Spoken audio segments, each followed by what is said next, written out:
देखिए, जो मामला सुप्रीम कोर्ट में उसमें बोलना उचित ही नहीं है। कोर्ट सर्वोपरि है और न्यायालय जो आदेश करे वो मान्य है। बस मेरा इतना जरूर निवेदन है, जो भी मेरा अपनी स्वयं की तरफ से मानना है इसे, कि हम लोग सारे भेद मिटाना चाह रहे हैं। सभी लोग, इस केंद्र सरकार ने आदरणीय मोदी जी के आने के बाद में सभी समाज और जाति वर्गों को साथ लिया है और सामूहिक रूप से सबका विकास हो रहा है और सारी खाई अब खत्म हो गई है, सारे भेद खत्म हो गए हैं। कोई किसी प्रकार की किसी आपस में किसी प्रकार का मतभेद विवाद ऊंचा नीचा कुछ रहा नहीं है।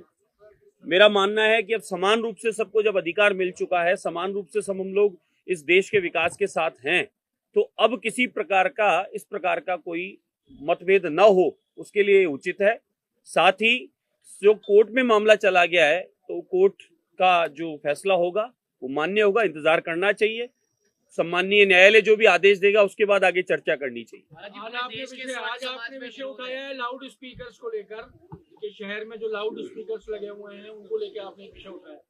संपूर्ण राजस्थान की ये समस्या है। विविध क्षेत्रों से प्रतिदिन फोन आते हैं।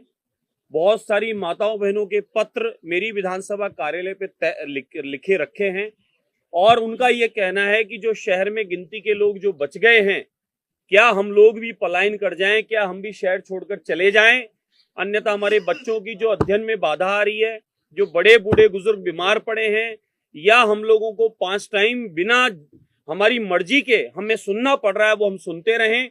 और विशेष विशेष त्योहारों पर, उत्सवों पर कार्यक्रम जो होते हैं उन पर लंबे लंबे तार लगाकर पूरी गली और मोहल्ले में लगा दिए जाते हैं, जिससे कई बार समस्या और ज्यादा उत्पन्न होती है। कईयों को माइग्रेन की प्रॉब्लम है और जो उसकी मापदंड है स्पीकर को चलाने के, उसका जो उसको नाप कर चेक कर लीजिए वो कितना तेज गति से किया जा रहा है। पहले 4 लगे होते थे, अब कई कई जगह 6, 8 और 10 लगा दिए जा रहे हैं और मीनार की ऊंचाई बढ़ाई जा रही है। कल को बिना नियम कायदे के जिस प्रकार से मीनार बनाई जा रही है, कल को दुर्घटना घट सकती है, वो गिर सकता है, बीच बाजार में नुकसान किसी का हो सकता है, तो उसकी भी चेक करिए कि ये किन नियमों से बन रही है। और आवाज की तो आप खुद जाके चेक कर लीजिए, ये मेरी नहीं है, मुझे अकेले को प्रॉब्लम नहीं है, वहां रहने वाले प्रत्येक व्यक्ति की शिकायत और समस्या है। और थानों में आप जाकर पूछ लीजिए, थानों में अनगिनत माताएं मैंने लेटर देके आती है कि इस आवाज का एक मापदंड तय करिए। हमें किसी की पूजा पद्धति से प्रॉब्लम नहीं है, किसी धर्म विशेष से प्रॉब्लम नहीं है, हमें उनके पूजा प्रार्थना करने से कोई आपत्ति नहीं है, सबका अपना तरीका है। लेकिन उस पूजा पद्धति से किसी और को व्यवधान उत्पन्न हो, बच्चों का एग्जाम खराब हो, बड़े बूढ़े बुजुर्ग या अस्पतालों में किसी को असुविधा हो, उस बात का ध्यान रखना भी आपकी मेरी जिम्मेदारी है। इसलिए मैंने कहा है, जिसका जो स्पीकर की आवाज है लाउड स्पीकर की, उसको आप तय करिए। दिन में 5 टाइम आप उसको जो चलाते हैं उसकी नियम कायदा फॉलो करिए।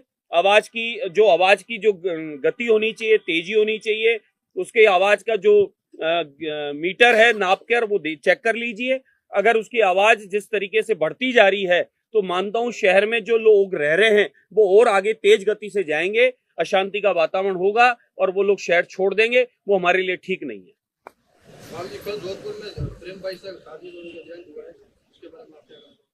मैं प्रेम भाई साहब के चरणों में अपनी श्रद्धा सुमन अर्पित करता हूं। वह अध्यात्म जगत में और जिस प्रकार से कथा भागवत सत्संग के माध्यम से लाखों लोगों को उन्होंने अपने सत्संग से जोड़ते हुए लोगों को सतमार्ग दिया, लोगों को गो सेवा, पक्षी सेवा और जीव जंतु सेवा, नर में नारायण, उस बात का उपदेश देकर धर्म को, सनातन को, संस्कृति को बढ़ाने का काम किया। ऐसे विरले ही संत हमारे लोगों के बीच मिलते हैं। ऐसे ही संतों में से एक हमारी बाईसा थी। बाईसा को मैं चरणों में प्रणाम करता हूं। उनके दिए उपदेशों को हम सब लोग लेके आगे चले।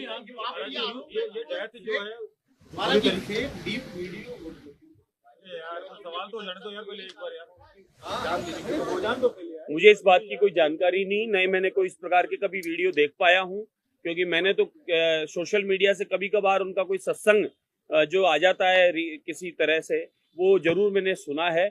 1-2 बार मुझे साक्षात्कार का भी अवसर मिला था, लेकिन ये मिला था मुझे 2-2.5 वर्ष पूर्व मैंने मिला था। 1-2 कथा में उनको श्रवण का अवसर मिला था मुझे, कोई धार्मिक आयोजन में, मेरे को ब्यावर में, पाली में, इससे इतना ही परिचय था। बाकी ऐसा कुछ है तो मैं उसके बारे में जानकारी लेता हूँ, फिर आपको बताता हूँ। पूरी तरीके से ये संदेह में आ रही है, उनका जो है एक इंस्टाग्राम पोस्ट भी आया था, वो काफी लेट आया था, उनकी डेथ के बाद आया था, तो यानी कि संदेह, तो क्या जांच होनी चाहिए पूरी तरीके से? बिल्कुल बिल्कुल, देखिए अगर ऐसा किसी ने अगर सवाल खड़ा किया है तो उसकी जांच होनी ही चाहिए कि मृत्यु का क्या कारण रहा है। कि मुझे तो अब तक यही पता था कि अस्पताल में मृत्यु हो गई, हो सकता है बीमारी से मृत्यु हो गई। अगर किसी और कारण से उनका डेथ बताया जा रहा है तो उसकी जांच होनी चाहिए और पता होना चाहिए। और किसी को भी किसी के बारे में निजी इस प्रकार का करने का या उसको उसकी बदनामी करने का अधिकार नहीं है। आप किसी को भी किसी तरीके से ऐसा कर देंगे, उसको अपनी पूरी जीवन खपा दिया उसने अपनी इमेज बनाने के लिए, और आप एक क्षण में खत्म करना चाहें वो उचित नहीं है। अगर इस प्रकार का किसी ने कुछ किया है तो वो दंडनीय है और उनके साथ मेरी संवेदनाएं हैं, और अगर ऐसा कुछ हुआ है तो उसकी जांच हो जानी चाहिए। महाराज यूजीसी का तो आएगा तो पूरे देश में खासतौर से ब्राह्मण समाज आंदोलित है, क्योंकि इसके आने वाले जो देखिए अभी योगेश जी, ब्राह्मण समाज नहीं